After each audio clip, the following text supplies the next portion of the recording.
Now, former South African ambassador to the Democratic Republic of Congo says that all peace initiatives to stabilize the Eastern DRC should be supported. Sisa Ngombane spoke to the SABC News as the SADC and Eastern African community held another virtual meeting to focus on the crisis in the Congo. Very interesting times with the geopolitical shift and a myriad of challenges, especially in the context right here in the African continent as well. All eyes, of course, are right here in Africa with the ongoing situation in the eastern part of the DRC. But someone who really knows that part of the continent so well is former South Africa's ambassador in the DRC, Ambassador Ngombane. So thank you so much indeed for your time. So obviously, all eyes are always really just focused upon the role played by SADC, the East African leaders. Even, just we know that there will be a round of meetings in terms of really seeing the cessation of hostilities. Let's just get your input in terms of these developments. Thank you very much for the opportunity.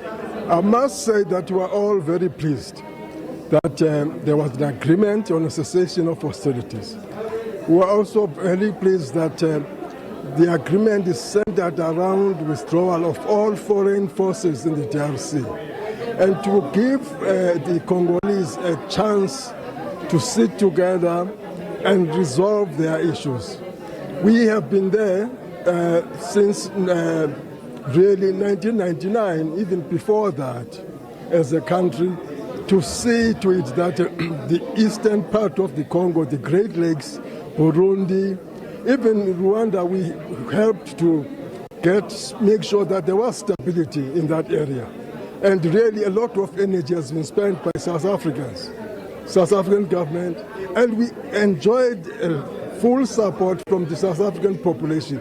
If I can cite one example, when he held the elections in the Congo, a vast country bigger than Europe, France, where there are no roads, there was a concerted effort by business from South Africa, NGOs, and everyone to say we'll be part of this endeavor to make sure that government, an elected government, takes place in the Congo. So it's really a very critical thing for us because it talks to the stability of Africa, but critically for us, talks to the region where the DRC is really not far from us.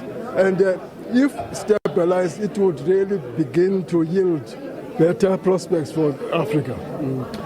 Ambassador, let's look at the significance of the DRC. I mean, this is a home of the massive hydroelectric dam, the Grand Inga Dam, but also you look at the potential in terms of the mineral wealth. You know, from time to time, South Africans and many others will question really and say, well, why do we care so much about the DRC? In the diplomatic circles, some people, we have always laughed about it, but some people say sometimes to have such abundant wealth like the Congo is a curse in itself. It attracts so many unwanted forces and who become part of the process of extracting those wealth, not for the interest of the people, but to do their own businesses. And also because Congo is a jungle, it's a tropical, it's got a territory that is very difficult to manage, which makes it impossible sometimes for government to have full control. In that environment, you then have interests which are very, very against the ordinary people of Congo. You see the images every day of women carrying bags and children and everything of their belongings on their head, running away from these armed militias that are roaming the place. So it's a painful thing. That's why South Africa, when we were engaging, we said, let's talk to all the partners in Europe, in America, and others to say that let's all make a concerted effort to stabilize the Congo. Of course, the United Nations has always been there as our best ally also. Before we let you go, Ambassador, these are very uncertain times globally. You look at the developments with Pretoria and Washington, D.C. As a seasoned diplomat, how do we navigate these complexities? I think it's a very, very difficult period. It's a very, very tricky period for South Africa. And again, it's a bit upsetting to listen to all the statements that amplify the things that are saying things are going wrong between South Africa and the United States. We come from a period where we cultivated good relations with the United States of America, even at the time where the ANC was a liberation movement. And there was always a very strong respect of what the United States of America entails and means to globally. And that we will do, I thought, even if we didn't get a red carpet to the White House, but we'll continue to be heard and listened to.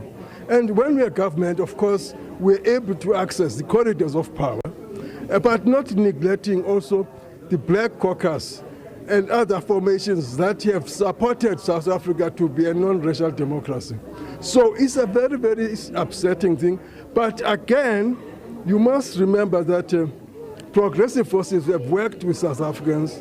For instance, when there was a sanctions to stop American companies trading with the apartheid South Africa, then there was again the re-engagement where South American business, General Motors and others, came in full force, and Ford, for instance, the silver team, have come, and other big companies who have made a good presence for themselves, for also exporting to the continent and other parts of the globe.